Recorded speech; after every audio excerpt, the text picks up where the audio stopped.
So I'm here today with Landry from BCB ATM. Landry, how are you doing today, mate? I'm good, thank you. How's it going? I'm doing excellent, thank you very much. So we're here at BitBrum. You're the third guest I've had around here. So BCB ATM. So you run a company that has a network of Bitcoin ATMs, I assume. So tell us about the company. Yes, so BCB ATM's been around just over 2 years now. We install crypto ATMs, so they are Bitcoin ATMs, but we are introducing other currencies very soon. Okay. We are mainly based in London. Our office is in central London, but we are growing upwards towards the Midlands. Okay. Now we call them ATMs, but I don't think that's fair because they're like little mini exchanges, aren't they? Yes, right? Correct. Yes. So you put cash in or get Bitcoin out, or vice versa, right? Yes. So yeah, they are mini exchanges. They work faster than exchanges. So you insert your cash, scan your QR code, and within minutes you got your Bitcoin on your wallet. Mm-hmm. And our ATMs allow you to create a paper wallet if you haven't got one. Okay. So they're pretty different in that sense. Yeah, I mean we call them ATMs just because it's easier than calling an exchange and the legalities that come with calling an exchange as well. So absolutely. Yeah, it's an ATM, pretty convenient. Within 3 steps you have your Bitcoin on your phone. So. Okay.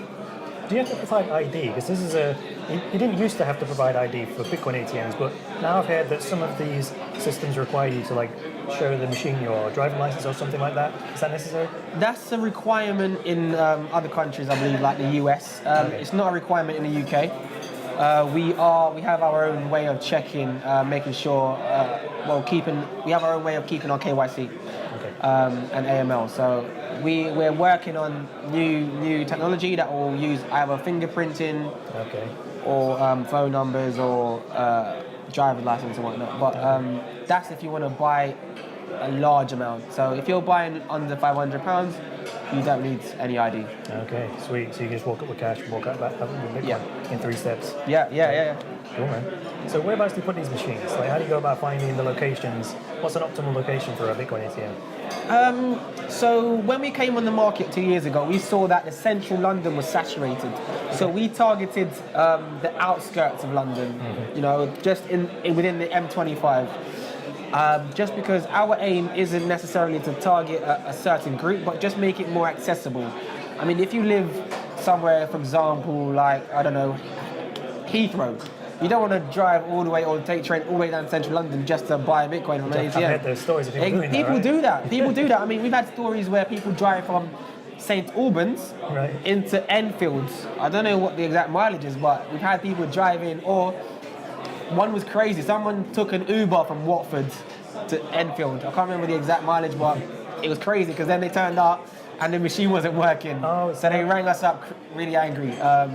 But you wouldn't drive that far for a regular ATM, would you? No, that's just insane. No. So why should you? I mean, at that time we were doing crazy, like really, really low prices. We're doing like 4%, which is really, really cool. And we want to get back to that as well very soon. So, but yeah, so our aim is to bring these ATMs to the more rural, not exactly rural, but places that weren't in the first place. Right. Hence why now we're kind of looking at the Midlands where there aren't as many. Right, so it's a volume business, right? So you have to balance, because you're running a business. Yeah. You can't just have an ATM just because it's a cool thing to have. Yeah. Because people have to use it, otherwise, you know, it's going to make a loss for you guys. Exactly. Yeah. So, like, what do you put them in? Grocery stores, in petrol stations? Where do you put them? So we look at the shops footfall, of course.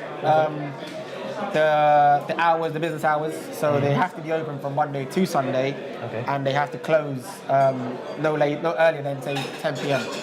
Okay. If they're 24 hours, is a plus. But the longer they're open, the more we. So before we were kind of lenient on that, but we realised shops such as those were kind of losing us money. The shops that closed earlier, say 7 p.m. So we have to balance it out. If it's not in a particularly good area, we have to look at parking as well. Parking is a factor. So like having it on a busy high street isn't always a good thing because people can't park. So I remember when regular ATMs first came out, having one in your convenience store was a way of actually pulling foot traffic in. Yeah. Right? So do some retailers and the places that have your machines see that as a way of sort of like a normal thing for them? Yeah, so they see the plus side because when we first started out, it was really hard to get shopkeepers on board. They didn't know what it was. They didn't understand the concept, and it was like we had to beg to put the machine in there. And we're like, we'll give you all this money, please put it in there. And then after a few months, they realised that it's bringing them a whole lot of traffic because we do a lot of marketing for each individual shop. Each individual shop gets a marketing budget. Okay.